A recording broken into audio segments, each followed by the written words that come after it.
想清洗热水器，省时又省力，那必不可缺我手里这套小支架，重量呢只有6公斤，折叠起来可以秒变小推车，可以拉咱们的工具。接下来呢，先把热水器给它抬下来，我就教你们如何使用这套小支架。这个热水器抬下来以后呢，咱们直接放到支架上面，然后把侧边的线路打开，之后把加热棒取出来。加热棒取出来以后呢，咱们拿自己准备的这种弹力绳把热水器固定住，防止它掉下来。固定好了以后呢，咱们把热水器放下，现在就需要往里面灌水了。灌好水以后呢，咱们只需要舀起来，看看这个热水器里面的脏水，没准你们家都在用这样的水洗澡啊。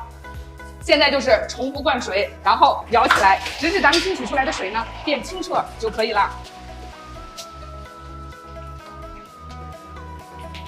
现在这台热水器呢，咱们就已经清洗干净了。像我一个女的，有了这个支架，就可以轻松的把热水器清洗干净。